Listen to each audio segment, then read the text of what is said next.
Hello everyone, welcome to the एक्जिया IAS academy. तो चलिए देखते हैं कौन से इम्पोर्टेंट न्यूज़ आर्टिकल हैं जो रेलेवेंट रहेंगे एग्ज़ाम पर्सपेक्टिव से।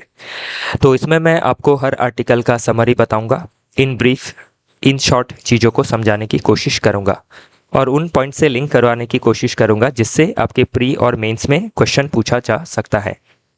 ये जो भी एनालिसिस है बेस्ड है आपके यूपीएससी और डिफरेंट स्टेट पीसीएस का जो सिलेबस है ऑफिशियल, उसके हिसाब और उसके मुताबिक से है।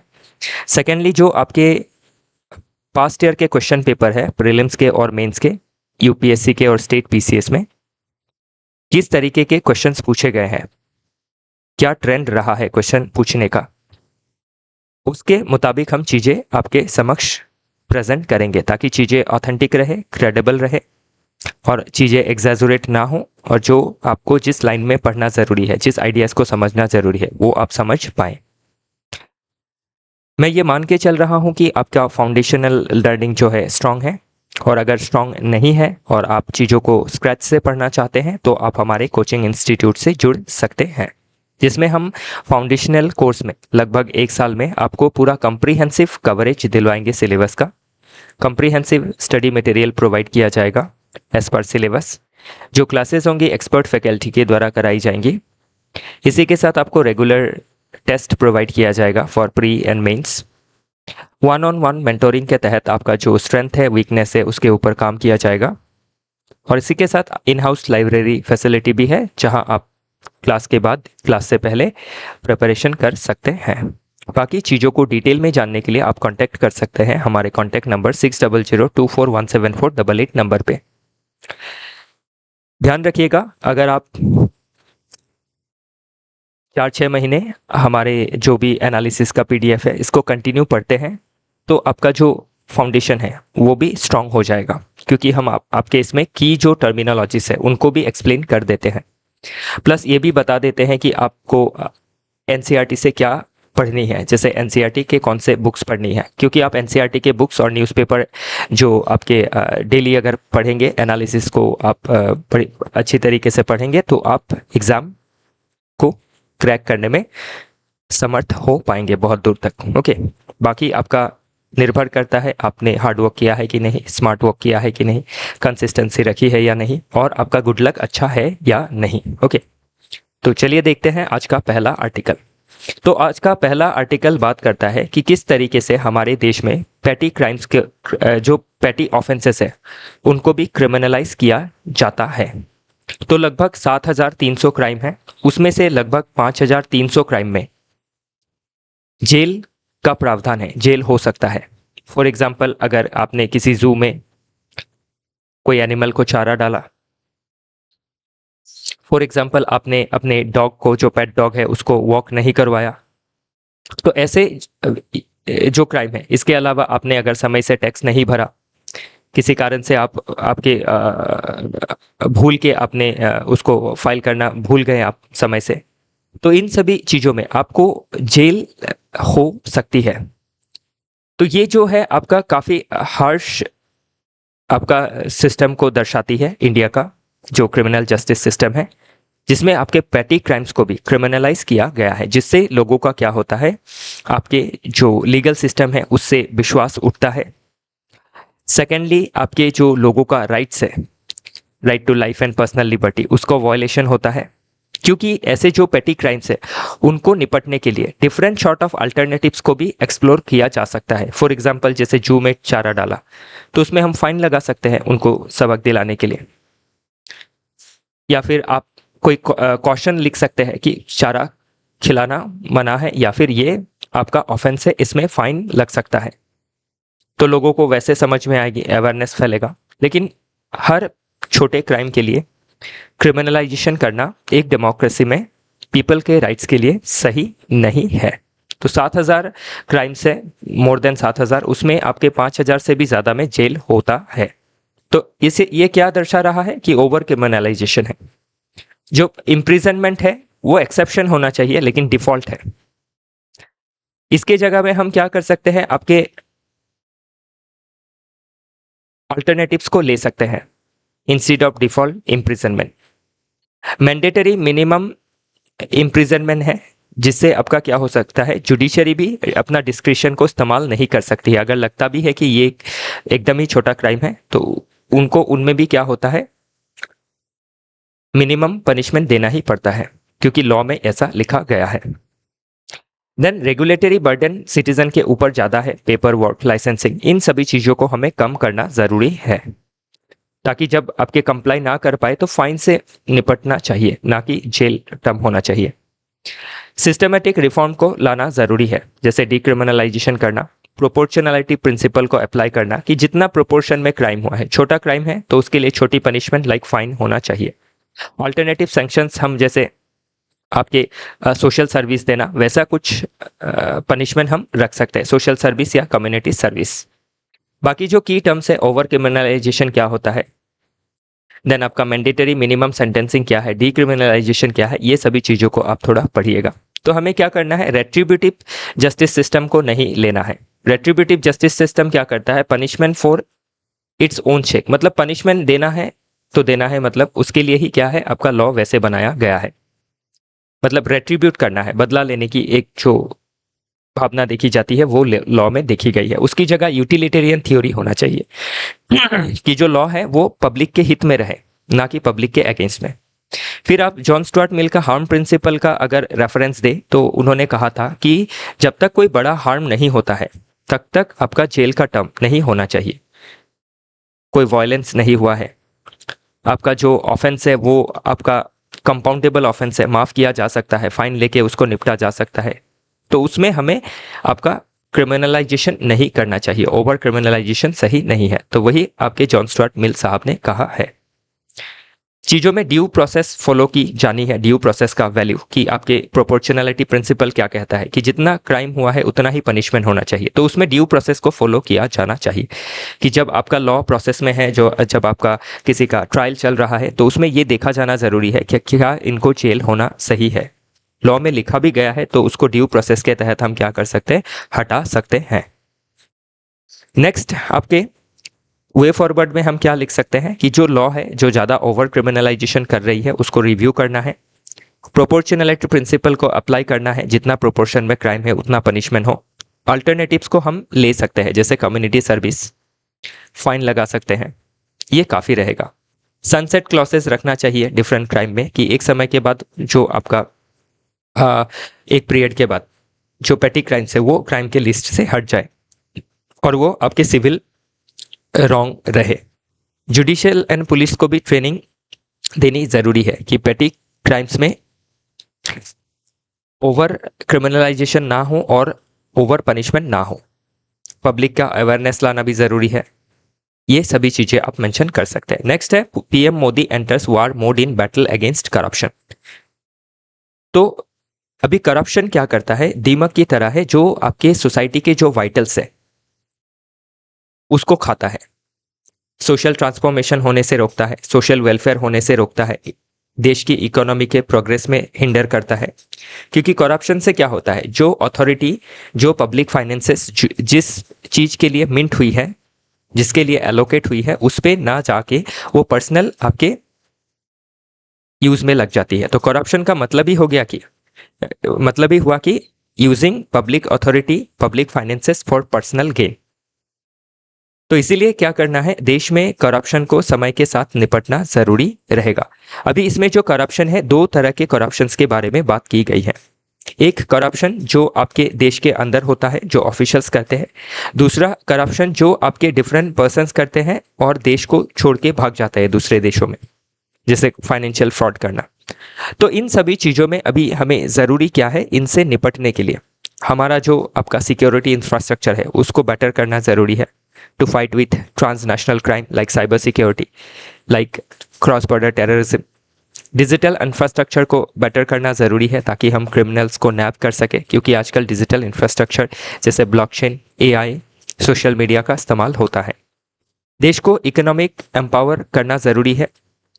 इकोनॉमिकली कैसे, बाय आपके नैबिंग क्रिमिनल एक्टिविटीज़ और इराडिकेटिंग क्रिमिनल एक्टिविटीज़। क्योंकि इससे क्या होता है, आपके अगर क्राइम ज़्यादा रहता है देश के अंदर तो ग्लोबल जो कैपिटल है वो अट्रैक्ट नहीं होता है, वो देश छोड़ के भाग जाता है। इसके क्राइम के अगेंस्ट सोशल मोबिलाइजेशन लाना ज़रूरी है, सोसाइटी को अवेयर करना ज़रूरी है, और जो क्रिमिनल है, जो आपके क्राइम करते हैं, करप्शन करते हैं, उनके अगेंस्ट उनके तरफ से सोशल अकाउंटेबिलिटी को एंश्योर कराना ज़रूरी रहेगा। लीड बाय एग्जाम्पल, तो एग्जाम्पल के जरिए लीड करने हैं। तो जो डिफरेंट आपके ऑफिशियल्स है जिन्होंने करप्शंस को खोद निकाला है, वैसे ऑफिशियल्स को हमें क्या करना है, एग्जाम्पल की तरह सोसाइटी में प्रमोट करना ज़रूरी है। जैसे सत्येंद्र दुबे जी, ओके, अशोक खेमका जी, इनका नाम आप मेंशन कर सकते हैं। नेशन वाइड कल्चरल भी शिफ्ट लाना ज़रूरी है, क्योंकि करप्शन जो है एक कल्चर की तरह बन चुका है कि हम अभी छोटे जो करप्शन है, लाइक ऑफिस में आप गए, ऑफिशियल ने काम नहीं किया तो अपना फाइल पास कराने के लिए हम पैसे दे देते हैं कि थोड़ा से ही पैसा लगेगा, काम हो जाएगा। तो उन सभी चीज़ों को हमें बंद करना ज़रूरी है। टॉप डाउन इनिशिएटिव्स के साथ भी बॉटम अप इनिशिएटिव्स भी लेने ज़रूरी रहेंगे। बाकी जो की टर्म्स है उनको इसमें एक्सप्लेन किया है, आप एक बार देख लीजिएगा। नेक्स्ट, अगर हम लॉजिकल एंड फिलोसॉफिकल बेस देखें तो कॉन्स्टिट्यूशन हमारा क्या है, एक सोशल कॉन्ट्रैक्ट है। तो ये सोशल कॉन्ट्रैक्ट क्या कहता है, जो भी अथॉरिटी है, जो भी रिसोर्सेस है, वो पीपल के लिए है, पीपल के द्वारा ही मिली है। तो उसको किसके लिए एनफोर्स करना है, यूज करना है, पब्लिक इंटरेस्ट के लिए।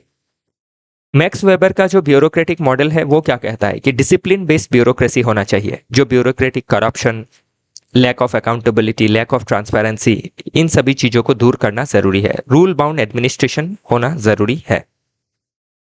नेक्स्ट है आपका अगर इसमें फूको का आप ये देख लीजिएगा, रॉल्सियन जस्टिस अगर देखें तो जॉन रॉल्स क्या कहते हैं कि जस्टिस एज फेयरनेस। तो अगर करप्शन होता है तो जस्टिस नहीं आता है, फेयरनेस नहीं मिलती है सोसाइटी में। सोसाइटी के लिए जो आपके पावर, अथॉरिटी, पब्लिक फाइनेंसेस जो कलेक्ट किया गया था वो आपके पब्लिक के वेलफेयर में इस्तेमाल नहीं होती है। यूटिलिटेरियन इंपेरेटिव क्या कहता है, जिसको जेरेमी बेंथम ने दिया था आपका। तो इसमें बेंथम साहब ने कहा है कि जो भी लॉ है सोसाइटी में, जो भी आपके रिसोर्सेस है, that should be used for the greatest good for the greatest number, it should not be used for individual purpose. Okay, चलिए आगे देखते हैं। नेक्स्ट, कौन से किताब पढ़ने हैं आपको, बाकी चीज़ों को अगर आप बेसिक्स आपको समझ नहीं है तो इन किताब को आप पढ़ सकते हैं। नेक्स्ट चलते हैं, किस तरीके के क्वेश्चन पूछे गए थे। तो जो भी हमने पढ़ाया उसमें से आप ये क्वेश्चंस को टैकल कर पाएंगे, और थोड़ा बहुत आपको बेसिक्स भी क्लियर करना पड़ेगा।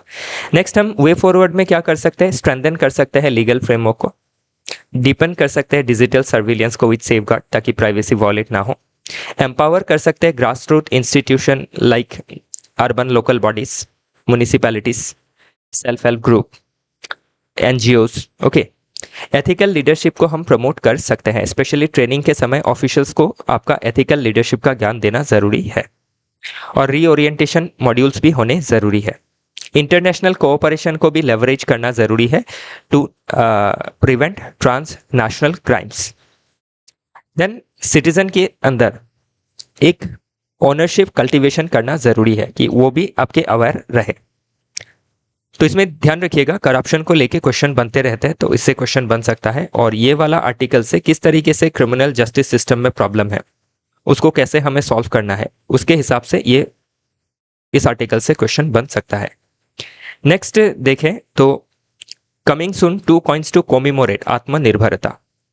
तो हमने किस तरीके से आत्मनिर्भरता हासिल की है एग्रीकल्चर में by the initiatives of professor Swaminathan ji, जिनको father of Indian green revolution कहा जाता है।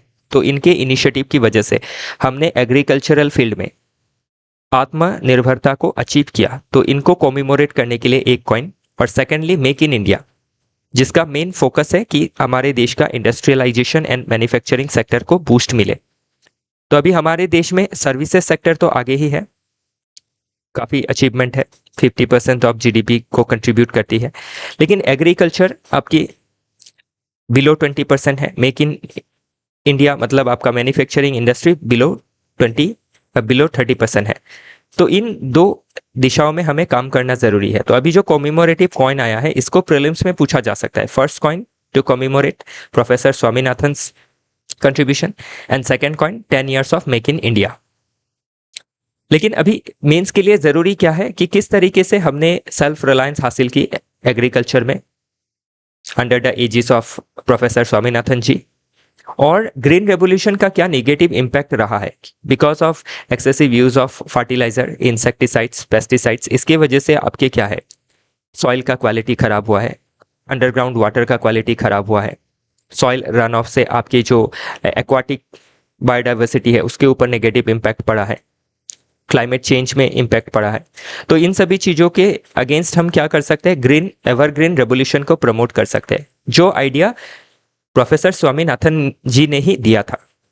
तो ये सभी चीज़ें एग्जाम में पूछी जा सकती है। मेक इन इंडिया के तहत हमें क्या करना है, हमारे इंडस्ट्रियल सेगमेंट्स को डेवलप करना ज़रूरी है, क्योंकि हमारे इंडस्ट्रियल सेगमेंट में डेवलपमेंट रिक्वायर्ड लेवल से कम है। तो उसके लिए इंफ्रास्ट्रक्चर डेवलप करना, पब्लिक स्पेंडिंग ज़्यादा होना, स्किल देना, थर्डली एफडीआई को अट्रैक्ट करना, फोर्थली क्रेडिट का इनफ्लो रखना, फिफ्थली आपके जो एमएसएमईज है उनको बूस्ट करना, सिक्स्थली जो स्टार्टअप्स है उनको बूस्ट करना। तो ये सभी चीजें हम मेंशन कर सकते हैं। चलिए आगे देखते हैं। नेक्स्ट आर्टिकल बात करता है how to deal with India's economic reliance upon China. तो अभी चाइना के ऊपर हमारा इकोनॉमिक रिलायंस बहुत ज्यादा है। कैसे हम समझ सकते हैं, चाइना के साथ जो हमारा परसिस्टेंट ट्रेड डेफिसिट है,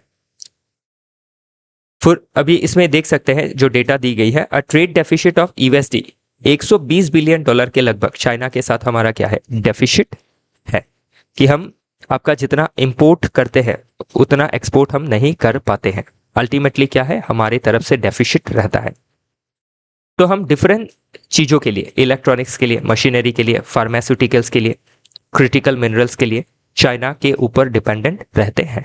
तो किस तरीके से ये जो डिपेंडेंसी है ये हमें वल्नरेबल पोजीशन में पहुंचा रही है, क्योंकि चाइना के साथ हमारा स्ट्रैटेजिक जो रिलेशन है वो अच्छा नहीं है। डिफरेंट इश्यूज को लेके दोनों देश के बीच में तनाव रहता है, बॉर्डर इशू को लेके, आपके ईस्टर्न सेक्टर अरुणाचल प्रदेश को लेके, वेस्टर्न में लद्दाख अक्साई चीन को लेके, लद्दाख का अक्साई चीन, गलवान वैली क्लैश हमने देखा था, फिर दलाई लामा को लेके जो क्लैश है, फिर आपके पाकिस्तान को जो आउटराइट सपोर्ट रहता है बाय चाइना अगेंस्ट इंडिया, उसको लेके जो प्रॉब्लम है, फिर जो नॉर्थ ईस्ट की इंसर्जेंसी है उसको भड़काने में जो सपोर्ट है चाइना का। तो इन सभी चीज़ों की वजह से क्या है, स्ट्रैटेजिक लेवल पे देखें तो चाइना के साथ रिलेशन हमारा ठीक नहीं है। तो उस हिसाब से अगर हम इकोनॉमिकली इतना ज़्यादा डिपेंडेंट होते हैं तो हमें वो नेगेटिव, हमें एक डिसएडवांटेजियस पोजीशन में रखता है। तो उसके लिए क्या है, हमारे देश के अंदर हमें डेवलपमेंट करना ज़रूरी रहेगा। फॉर एग्जांपल कौन कौन से सेगमेंट में हम डेवलपमेंट कर सकते हैं, स्पेशली मैन्युफैक्चरिंग में और इंडस्ट्रियलाइजेशन में। तो उसके लिए हमें ज़रूरी क्या है, हमारे देश में R&D का ज़रूरी है, रिसर्च एंड डेवलपमेंट, ओके, ताकि हम बेटर इलेक्ट्रॉनिक, अभी कौन कौन से चीज़ों में हम डिपेंडेंट है, लाइक इलेक्ट्रॉनिक्स, तो इलेक्ट्रॉनिक मैन्युफैक्चरिंग हम अपने देश में करें, मशीनरी का जो मैन्युफैक्चरिंग है अपने देश में करें, फार्मास्यूटिकल्स का मैन्युफैक्चरिंग के लिए जो API चाहिए वो हम अपने देश में अल्टरनेटिव्स ढूंढें।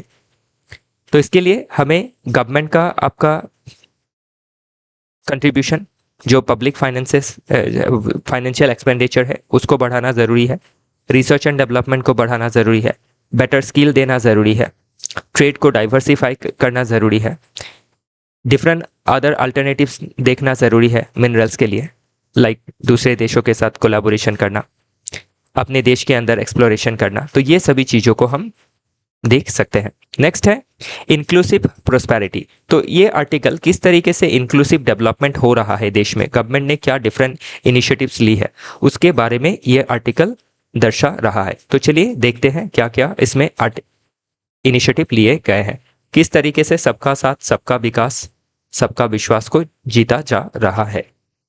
पहला तो legal empowerment of Muslim women through triple तलाक एक्ट 2019, ट्रिपल तलाक को बैन किया गया। फिर वक्फ अमेंडमेंट बिल लाया गया ताकि जो वक्फ प्रॉपर्टीज़ है उसको मॉडर्नाइज तरीके से गवर्न किया जा सके और उसको बेटर तरीके से चैनलाइज किया जा सके for the welfare of the Muslim community. Administrative and pilgrimage के लिए रिफॉर्म लाया गया, स्पेशली आपके वुमेन के लिए, ओके, कि आपके वुमेन भी जो है ग्रुप में जा सकती है विदाउट शौहर, विदाउट मेल काउंटर पार्ट। तो हज का डिजिटाइजेशन किया गया, डायरेक्ट फ्लाइट्स को आपका इंश्योर किया गया, इंफ्रास्ट्रक्चर एंड कनेक्टिविटी डेवलप की गई है डिफरेंट रीजन में ताकि इंक्लूसिव डेवलपमेंट हो सके। पीएम गति शक्ति प्रोजेक्ट के तहत सागरमाला, भारतमाला, पर्वतमाला, इनके तहत एयरपोर्ट एंड एयर कनेक्टिविटी को एक्सपेंड किया गया है under Udan scheme. Financial inclusion and skill development के लिए PM Svanidhi for street vendors, Mudra loan for MSME, digital Aadhaar enable accounts को लाए गए हैं अंडर जनधन योजना। सोशल सिक्योरिटी एंड हेल्थ के लिए Ayushman Bharat health insurance scheme, Atal pension Yojana for pension, कोविड-19 related measures like free ration distribution, education upliftment के लिए मौलाना आज़ाद एजुकेशन फाउंडेशन एंड पढ़ो प्रदेश, नेशनल एजुकेशन पॉलिसी 2020 के तहत डिजिटल लर्निंग, फिर आपके वोकेशनल एजुकेशन, इनमें ध्यान दिया गया है। बाकी की टर्म्स को एक्सप्लेन किया गया है, एक बार आप देखिएगा। और जो फिलोसॉफिकल बेस, तो जॉन रॉल्स क्या कहते हैं कि आपका सोसाइटी में सभी का डेवलपमेंट होना जरूरी है, मैक्सिमम प्रिंसिपल, मैक्सिमम नंबर का डेवलपमेंट होना चाहिए। अमर्त्य सेन जी का कैपेबिलिटी अप्रोच कि लोगों का लीगल राइट्स, हेल्थ, एजुकेशन को प्रोटेक्ट करना है। तो इन सभी चीज़ों को हम मेंस में लिख सकते हैं, ये मेंस के लिए ज़रूरी रहेगा। वे फॉरवर्ड में हम स्ट्रेंथन कर सकते हैं इम्प्लीमेंटेशन को, क्योंकि इम्प्लीमेंटेशन में लैग रहता है। फिर जो आपत्ति रहती है उसको हम रिड्रेस करने का जो मैकेनिज्म है उसको और रोबस्ट करना चाहिए। डिजिटल लिटरेसी को डिपेंड करना ज़रूरी है। स्किल को एक्सपेंड करना ज़रूरी है। एंटरप्रेन्योरशिप का इकोसिस्टम को डेवलप करना ज़रूरी है ताकि लोग खुद से डेवलप कर पाए अपने आप को। एजुकेशन का आउटरीच को डिफरेंट रीजन में बढ़ाना ज़रूरी है। सोशल ऑडिट करना ज़रूरी है ताकि जो करप्शन जैसे चार्जेस लगते हैं सोशल स्कीम्स पे, वेलफेयर स्कीम्स के, उसको कम किया जा सके through community participation. Regional focus देना ज़रूरी है, like regions like Assam, north east, Jammu and Kashmir region. Okay, next article बात करता है कि किस तरीके से हमारी जो इंटेलेक्चुअल प्रॉपर्टी होती है, जो हमारी ज्योग्राफिकल प्रॉपर्टी होती है, ओके, कि एक पर्टिकुलर ज्योग्राफी में जो आपके डिफरेंट शॉर्ट ऑफ जो आपके कल्चरल हमारे प्रॉपर्टीज़ है, इकोनॉमिक प्रॉपर्टीज़ है, तो उसको प्रोटेक्ट करने के लिए हमारे पास क्या है, जीआई, ज्योग्राफिकल जो इंडिकेशन टैग है। उसके ज़रिए क्या होता है, एक प्रोडक्ट को यूनिकनेस मिलता है, उस प्रोडक्ट का रीच बढ़ता है, उस प्रोडक्ट के जो प्राइस है, बेटर प्राइस को फेच किया जा सकता है। लेकिन हाल ही में देखा गया कि इंडिया के डिफरेंट प्रोडक्ट को जो आपके मल्टीनेशनल कंपनीज है वो किस तरीके से एक्सप्लॉइट कर रही है जीआई प्रोडक्ट, जीआई टैग मिलने के बाद भी। फॉर एग्जांपल, हाल ही में जो आपका प्राडा नाम का जो ब्रांड है, उसने आपका जो कोल्हापुरी चप्पल है उसका कॉपी किया और उसको लगभग लाख से भी ज़्यादा रुपए में एक जोड़ी चप्पल को उन्होंने लिस्ट किया है अपने जो लिस्टिंग है, ओके, चप्पल के, जिसका ओरिजिनल प्राइस जो है जहां बना जाता है महाराष्ट्र के कोल्हापुर में 400 से 2000 के अंदर ये मिल जाता है। तो इससे अब देख सकते हैं कि किस तरीके से क्या है, प्राडा का जो केस है वो हमने देखा, तो किस तरीके से ये एक आपका ब्रॉड फेलियर है जियोग्राफिकल इंडिकेशन सिस्टम का। तो वीक लीगल एनफोर्समेंट होने की वजह से ये सभी प्रॉब्लम देखी जा रही है। लो अवेयरनेस है अमॉन्ग प्रोड्यूसर्स, ब्यूरोक्रेटिक इनर्शिया भी देखा जाता है, लॉस ऑफ इनकम होता है जब ऐसे बड़े ब्रांड इसको कॉपी करते हैं। रूरल जो लाइवलीहुड है वो आपका हम स्ट्रांग नहीं कर पाते हैं because of this sort of problem, जिसको हमें टेकल करना ज़रूरी है। तो कर क्या सकते हैं हम, स्ट्रेंथन कर सकते हैं अवेयरनेस को, कैपेसिटी को बिल्ड कर सकते हैं पंचायत का, कोऑपरेटिव्स का, एनजीओस का, ताकि वो हमारी जो इंटेलेक्चुअल प्रॉपर्टी है उसको प्रोटेक्ट कर सके, हमारी जो आपके ट्रेडिशनल जो नॉलेज सिस्टम है उसको प्रोटेक्ट कर सके। तो इसलिए कम्युनिटी लेड इंटरवेंशन जरूरी है। सिंप्लीफाई करना है रजिस्ट्रेशन को ताकि वन स्टॉप ई पोर्टल में जीआई रजिस्ट्रेशन किया जा सके। इन्हेंस करना है लीगल एनफोर्समेंट को, अगर कोई वायलेट करता है तो उसको पनिश करना, फाइन लगाना ज़रूरी है। इंटरनेशनल एडवोकेसी करनी ज़रूरी है, जैसे यूनेस्को में, फिर वीपो है आपका, world intellectual property right organisation, उसमें हमारे डिफरेंट प्रोडक्ट्स को लिस्टिंग कराना ज़रूरी है। मार्केट लिंकेजेस देना ज़रूरी है, ब्रांडिंग करना ज़रूरी है ताकि हमारे जो प्रोडक्ट है, ऑथेंटिक इंडियन ब्रांड के प्रोडक्ट बिक सके। तो ये सभी चीज़ें आप मेंशन कर सकते हैं। ध्यान रखिएगा, क्वेश्चन पूछा जा सकता है कि किस तरीके से Indian traditional knowledge system, India's inclusive जो इंडिया का जो आपका इंटेलेक्चुअल प्रॉपर्टी राइट है उसका कैसे वायलेट करती है by MNCs. India's poor resorting to informal credit show data. तो अभी डेटा शो कर रहा है कि हमारे जो पोर पॉपुलेशन है, जो पोर जुनता है, वो क्या कर रही है, आपकी क्रेडिट उनको फॉर्मली नहीं मिल रहा है। फॉर्मल क्रेडिट मतलब बैंक से, डिफरेंट जो आपके फाइनेंशियल इंस्टीट्यूशन है उससे क्रेडिट को अचीव करना। लेकिन ज़्यादातर आपका क्या है, जो क्रेडिट है ओके वो बैंक से नहीं मिल पाता है। क्यों? Because of over documentation, collateral का प्रॉब्लम रहता है। तो इन सभी प्रॉब्लम्स की वजह से जो आपके पोर पीपल है वो बैंक को रीच नहीं करते हैं, और वो जो क्रेडिट है वो आपके इनफॉर्मल जो मनी लेंडर्स होते हैं जो काफ़ी ज़्यादा इंटरेस्ट लगाते हैं, उनसे वो आपके जो क्रेडिट है उसको अवेल करते हैं। तो इसीलिए अभी इसमें मेंशन किया है formal credit shortfall for the poorest. Despite 96% जो अकाउंट है पीएम जनधन योजना के वो पोर के पास ही है, लेकिन फिर भी उनको आपका फॉर्मल चैनल से क्रेडिट नहीं मिल पाता है क्योंकि बैंक क्रेडिट देना नहीं चाहती है। और जो पोर पर्सन है उनको भी इतने डॉक्यूमेंटेशन के झमेले समझ में नहीं आते हैं। और इससे भी अगर ऊपर देखें, जो माइक्रो फाइनेंस के रिस्क है, जो छोटे छोटे बैंक होते हैं जो माइक्रो फाइनेंस देते हैं पोर लोगों को, उसमें जो पोर है आपके वो डिफॉल्ट कर जाते हैं, जो मार्जिनलाइज पॉपुलेशन है वो डिफॉल्ट कर जाते हैं, नहीं चुका पाते। तो इससे बैंक डरते हैं इनको क्रेडिट देने के लिए। तो गवर्नमेंट इसमें क्या कर सकती है, क्रेडिट गारंटी को आपका प्रोवाइड कर सकती है, सिंप्लीफाई कर सकती है केवाईसी नॉर्म्स को, कोलेट्रल नॉर्म्स को। ओके गारंटी के तहत क्या है, गवर्नमेंट ये कह सकती है कि अगर कोई डिफॉल्ट होता है तो गवर्नमेंट उसको पे कर देगी। तो उससे क्या होगा, जो फॉर्मल क्रेडिट है वो आपका डिसबर्स किया जा सकेगा पोर पीपल को। उससे आपके रूरल लेवल में डेवलपमेंट होगी, रूरल पॉपुलेशन का फाइनेंशियल इंक्लूजन होगा, एंटरप्रेन्योरशिप डेवलपमेंट होगा। तो इन सभी चीज़ों को इंश्योर करना ज़रूरी है। नेक्स्ट आर्टिकल बात करता है कनाडा इंडिया रिलेशन। तो कनाडा इंडिया का रिलेशन आपके जस्टिन ट्रूडो के समय खराब हो गया था, लेकिन हाल ही में जो आपके नए पीएम चुन के आए हैं, Canadian prime minister mark Carney, उन्होंने इंडिया के साथ रिलेशन को बेटर करने की कोशिश की है।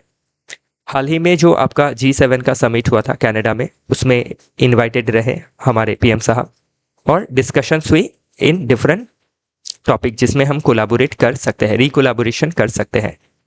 तो रीसेटिंग किया जा रहा है कनाडा इंडिया रिलेशन को आफ्टर अ डीप फ्रीज, जो फ्रीजिंग में चला गया था because of Justin Trudeau's allegation insult.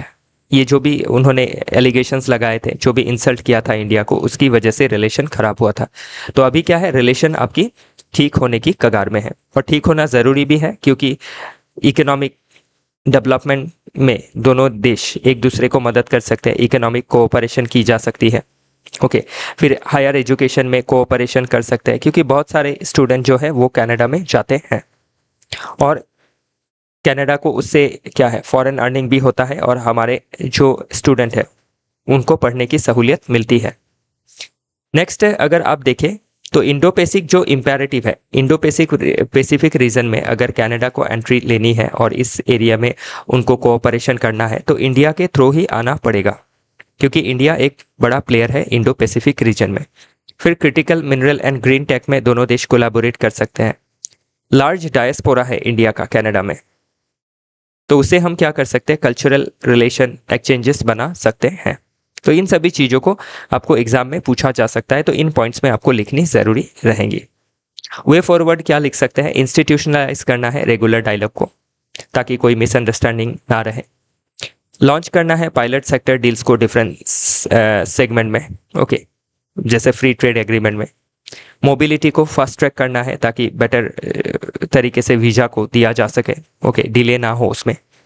Innovative task ले सकते हैं, स्पेशली जॉइन R&D कर सकते हैं, लाइक क्वांटम कंप्यूटिंग में, बायोटेक में। डायस्पोरा एम्पावरमेंट कर सकते हैं, स्ट्रेटेजिक कम्युनिकेशंस रख सकते हैं in different field, okay to empower both the nation in defence segment. Next है आपका अबाउट बिटकॉइन। तो अभी बिटकॉइन क्या है, ये आपका डिसेंट्रलाइज वर्चुअल करेंसी है जो कोई सेंट्रल बैंक नहीं बनाता है, डिसेंट्रलाइज है, जिसको आपके ब्लॉकचेन का जो टेक्नोलॉजी है उसकी मदद से इसको बनाया जाता है, और ब्लॉकचेन टेक्नोलॉजी की मदद से इसकी माइनिंग करके इसको अचीव की जा सकती है।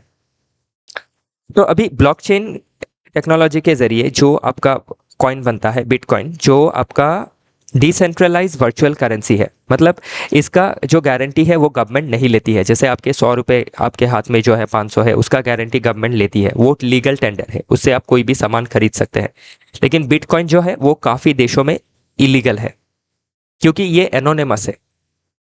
ये आपके किसके अकाउंट में जा रहा है, इसका खर्च कैसे हो रहा है, इसका ट्रेसिंग रख पाना मुश्किल है। तो इसके लिए क्या है, बिटकॉइन के जरिए टेरर फाइनेंसिंग हो सकता है, आर्म्स स्मगलिंग, ओके, जितने तरह के आपके क्या है इलीगल एक्टिविटीज की जा सकती है विद इन अ नेशन और ट्रांसनेशनल क्राइम, उसको अंजाम दिया जा सकता है by this bitcoin, because of its anonymity and because of its decentralise nature. तो इसको लेके अभी अगर देखें इंडिया में इसके ऊपर बहुत ज़्यादा रेगुलेशन है। बांग्लादेश में इसको प्रोहिबिट किया गया है, श्रीलंका में भी इसको रेगुलेट किया गया है, नेपाल में तो इसको प्रोहिबिट किया गया है, भूटान इसको सपोर्ट कर रहा है, भूटान पाकिस्तान सपोर्ट कर रहा है, चाइना ने भी इसमें बैन लगा के रखा है कि जो करेंसी अभी क्या है, एक फाइनेंशियल सिस्टम का सबसे अहम कंपोनेंट है। तो इसको अगर सेंट्रल बैंक कंट्रोल नहीं कर पाती है तो इससे फाइनेंशियल इंस्टेबिलिटी आ सकती है। तो इन फ्यूचर बिटकॉइन का आपका पॉजिटिव नेगेटिव एग्जाम में पूछा जा सकता है, ध्यान रखिएगा। तो हमारे देश में इसको रेगुलेट किया जाता है काफ़ी, और काफ़ी इसमें टैक्स भी लगाया गया है ताकि इसका जो आपका ट्रांजैक्शन है उसको लिमिट किया जा सके, क्योंकि एनोनिमस होने की वजह से ये आपके डिफरेंट सॉर्ट ऑफ क्राइम में इसका इस्तेमाल हो सकता है, इसकी वल्नरेबिलिटी ज़्यादा देखी जा सकती है। बाकी जो यंगस्टर्स है जो शॉर्टकट पैसे कमाने चाहते हैं, उनके अंदर बिटकॉइन की जो आपकी बिटकॉइन में स्पेकुलेटिव टेंडेंसीज है वो बहुत ज़्यादा देखी जाती है। नेक्स्ट बात कर रहा है how EC prepared rolls for free India's first poll. तो लगभग 35 करोड़ जनसाधारण थे उस समय 1952 इलेक्शन में। तो उससे पहले जो आपका इलेक्शन कमीशन ऑफ इंडिया गठन हुआ 1950s में 25 जनवरी में with the first election chief election commissioner Sukumar Sen ji. तो उनके पास एक बहुत बड़ा डॉन्टिंग चैलेंज था कि किस तरीके से जो आपका फ्री इंडिया का फर्स्ट इलेक्शन जो है वो कंडक्ट करवाया जाए with a proper electoral roll, with a proper procedure. तो आप देख सकते हैं उस समय पे आपका एक बैलेट बॉक्स नहीं हुआ करता था, जितने कैंडिडेट है उतने बैलेट बॉक्स रखे जाते थे, मल्टीपल बैलेट बॉक्स। तो इसमें देख सकते हैं कि कितना एक लॉजिस्टिक्स का चैलेंज हो सकता है, इतने बैलेट बॉक्स को लाना ले जाना, सिक्योरिटी इंश्योर करना, फिर फ्रेशली 1950s में वोटर लिस्ट को प्रिपेयर करना बेस्ड ऑन 1941 सेंसस। तो ये काफ़ी डॉन्टिंग टास्क था, लेकिन फिर भी हमने क्या किया, जो आपकी चैलेंज थी उसको ओवरकम किया और 1952 का इलेक्शंस को सक्सेसफुली कंडक्ट करवाया। और आज तक हमारे देश में डेमोक्रेसी कंटिन्यूअसली बनी हुई है, जबकि बाकी जो देश है लाइक बांग्लादेश, पाकिस्तान, ये हमारे साथ ही पाकिस्तान हमारे साथ ही आज़ाद हुई थी, डिवाइड हुई थी हमारे देश से, बांग्लादेश बाद में हुआ। तो इनमें आप देख सकते हैं डेमोक्रेसी क्या है, इतना कम पॉपुलेशन होने के बाद भी डेमोक्रेसी इंस्टेबल है, कभी डेमोक्रेसी होता है कभी जुंटा आ जाती है। तो ये जो आर्टिकल है आपको हिस्ट्री में पूछ लिया जा सकता है, post independence history of India में। ओके, तो बाकी चीज़ें इसमें मेंशन की गई है, एक बार देख लीजिएगा। लास्ट आर्टिकल है आज के डिस्कशन का, ब्लैक बॉक्स जो रिकवर हुआ था उसमें जो आपके ब्लैक बॉक्स में 2 रिकॉर्डर होती है, flight data recorder FDR and cockpit voice recorder. तो कॉकपिट वॉइस रिकॉर्डर में जो वॉइस रिकॉर्ड हुआ है बाय द 2 पायलट, तो उसको लेके अभी काफ़ी आपकी आलोचनाएं देखी जा रही है कि क्या पायलट की गलती थी। ओके, तो डिफरेंट एक्सपर्ट जो है अभी भी सभी अपना अपना ओपिनियन दे रहे हैं, फाइनल रिपोर्ट अभी आना बाकी है, लेकिन एग्जाम में पूछ लिया जा सकता है ब्लैक बॉक्स होता क्या है। ओके, और ये क्या रिकॉर्ड करता है। तो फ्लाइट का जो डेटा होता है, कैसे आपका फ्लाइट टेक ऑफ हुआ, ओके, क्या मिड एयर में प्रॉब्लम हुई, ये सभी, और इन प्रॉब्लम्स को लेके क्या बातें हुई बिटवीन दी आपके पायलट, तो वो रिकॉर्ड होता है कॉकपिट वॉइस रिकॉर्डर में, ताकि आपका जो फ्लाइट में जो प्रॉब्लम आई, जो क्रैश हुआ, उसका पता लगाया जा सके और फ्यूचर में वैसे प्रॉब्लम से निपटी जा सके। ओके, तो ये पूछा जा सकता है ब्लैक बॉक्स क्या है। इसी के साथ आज का जो डिस्कशन है वो समाप्त होता है। कल फिर मिलेंगे डिफरेंट आर्टिकल के साथ। आज के लिए इतना ही।